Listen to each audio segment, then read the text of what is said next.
নমস্কার বন্ধুরা, স্বস্তিনীর রান্নাঘরে আপনাদের সকলকে স্বাগত। আশা করছি আপনারা সকলেই সুস্থ আছেন। ভিডিওটি শুরুতেই আপনারা দেখে বুঝতে পারছেন আজ আমি শিমের কোনো একটি রেসিপি শেয়ার করব।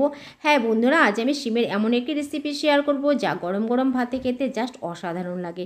তাই বন্ধুরা ভিডিওটি না টেনে দেখতে থাকুন, আশা করছি আপনাদের খুবই ভালো লাগবে। তো বন্ধুরা, আমি এখানে গোটা কয়েক শিম নিয়েছি। প্রথমে শিমগুলোকে ওপরে যে আঁশটা রয়েছে আঁশটাকে ফেলে দিয়ে দু সাইড বরাবর আমি কেটে নিয়েছি। এবার আমি সেদ্ধ করে নেব। তার জন্য আমি কড়াই পরিমাণ মতো জল দিয়ে তার মধ্যে একটু লবণ দিয়ে দিলাম। এরপর আমি ধুয়ে আর কেটে রাখা শিমগুলোকে দিয়ে দিলাম। শিমগুলো আমার দেওয়া হয়ে গেছে। এবারে একটু নেড়ে চেড়ে আমি ঢাকনাটা দিয়ে দেব কয়েক মিনিটের জন্য। প্রায় 3 থেকে 4 মিনিট বাদে আমি ঢাকনাটা খুলে নিলাম। আর আপনারা দেখে বুঝতে পারছেন শিমগুলো আমার প্রায় সেদ্ধ হয়ে গেছে। এর চাইতে আমি আর বেশি সেদ্ধ করব না। দেখতেই পাচ্ছেন কালারটাও চেঞ্জ হয়ে গেছে। এবারে আমি শিমগুলোকে নামিয়ে নেব। তো বন্ধুরা দেখতেই পাচ্ছেন আমি শিমগুলোকে নামিয়ে নিয়েছি। আর আপনারা দেখতে পাচ্ছেন শিমগুলো এখন ভীষণই গরম। একটু ঠান্ডা করবার জন্য আমি শিমগুলোকে ছড়িয়ে দিচ্ছি, যাতে শিমগুলো খুবই তাড়াতাড়ি ঠান্ডাটা হয়ে যায়। তো যাই হোক বন্ধুরা, শিমগুলো আমার খুব ভালোভাবে ঠান্ডা হয়ে গেছে। আর বন্ধুরা, একটি আমি মশলা আগে রেডি করে নিয়েছিলাম। এখানে 1 চামচ কালো সর্ষে, 1 চামচ সাদা সর্ষে, 1 টেবিল চামচ পোস্ত আর 2টো কাঁচা লঙ্কা অল্প লবণ সমেত আমি পাটাতে বেটে নিয়েছিলাম। মিক্সিতে কিন্তু আমি বেটে নিইনি, পাটাতে বেটে নিয়েছিলাম, কারণ একটু আমার শুকনো শুকনো দরকার ছিল। তো যাই হোক, সেই মশলাটার মধ্যে আমি অল্প পরিমাণ একটু সর্ষের তেল দিয়ে দিলাম। এবারে সেই সেদ্ধ করে রাখা শিমের ওপরের অংশ যে আমি ছালটাকে ছাড়িয়ে নিয়েছিলাম, সেই ওপরের অংশটাকে আমি ছুরির সাহায্যে দেখুন আমি চিড়ে নিচ্ছি। একদম ওপর থেকে একদম নিচ বরাবর আমি চিড়ে নিচ্ছি। দেখতেই পাচ্ছেন বন্ধুরা, আমি ওপর থেকে একদম নিচ পর্যন্ত আমি এইভাবে করে চিড়ে নিচ্ছি। এর ভেতরে আমি পুরটাকে ভরে নেব। আর সেদ্ধ করবার সময় জল অনেকটাই ঢুকে গিয়েছিল, দু সাইড যেহেতু আমি কেটে নিয়েছিলাম। তো যাই হোক, এভাবে করে চিড়ে নিয়ে আমি সবকটা শিমের ভেতর থেকে আমি এক্সট্রা যে জলটা যে ঢুকেছিল সেই জলটাকে আমি ফেলে দেব। তো বন্ধুরা, এভাবে করে আমি রেডি করে নিলাম। সবকটা শিমের ভেতর আমি চিড়ে নিয়েছি। এবারে সেই মশলাটা যে তৈরি করে নিয়েছিলাম সর্ষে আর পোস্ত বাটাটা, সেটা আমি সেই থালার এক সাইডে আমি রেখে দিলাম। এবারে আমি কোরানো নারকেল দিয়ে দিব। এখানে আমি আমার পরিমাণ মতো এখানে 4 টেবিল চামচের মতন আমি কোরানো নারকেলটা দিয়ে দিলাম। আপনারা আপনাদের পছন্দ মতনই নেবেন।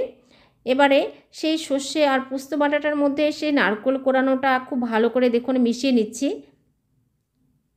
দেখুন আমি খুব ভালো করে সর্ষে আর পোস্ত বাটাটার মধ্যে নারকেলটাকে খুব ভালো করে মিশে নেবার পর, আর এই শিমের যে ওপরের অংশটা আমি চিড়ে নিয়েছিলাম সেই চেরা শিমের ভেতর থেকে আমি এইভাবে করে পুর ভরে নিচ্ছি। আর শিমের যে বীজগুলো রয়েছিল আমি বীজগুলোকে কিন্তু ফেলে দিইনি, বীজগুলো কিন্তু ভেতরেই আছে। তো যাই হোক, সবকটা শিমের ভেতরে এই আমি পুরটাকে ভরে রেডি করে নেব। গরম গরম ভাতে, গরম গরম ডাল ভাতে ভীষণই ভালো লাগে এই পুর ভরা শিমের রেসিপিটি।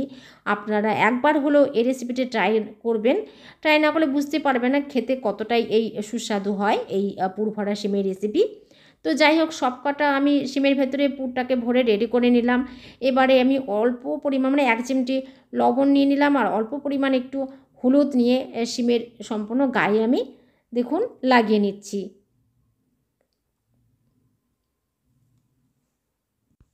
খুব ভালো করে দেখুন শিমের গায়ে আমি খুব ভালো করে নুন আর হলুদটাকে মেখে নিচ্ছি। খুব ভালো করে মেখে নিয়েছি। এবারে আমি একটি ব্যাটার তৈরি করে নেব। তার জন্য আমি নিয়ে নিলাম বেসন। এখানে আমি 2 টেবিল চামচ আমি নিয়ে নিলাম বেসন।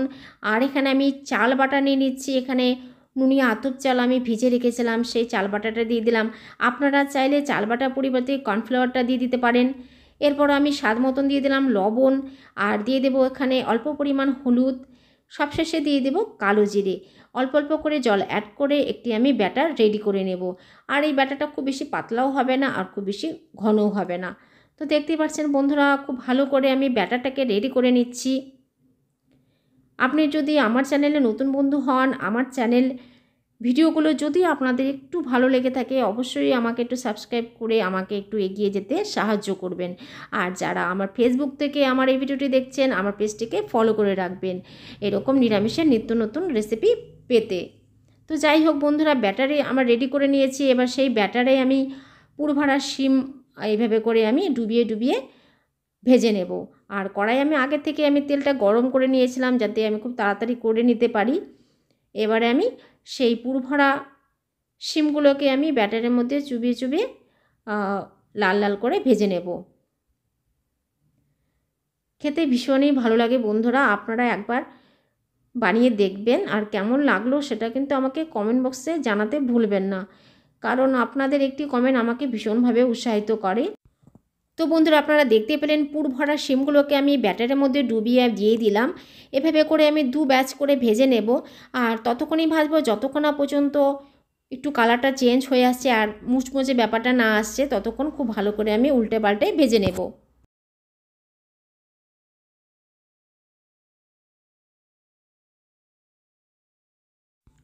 বন্ধুরা দেখতেই পেলেন উল্টে পাল্টে পুরভরা শিমগুলোকে আমি লাল লাল করে ভেজে নিয়েছি।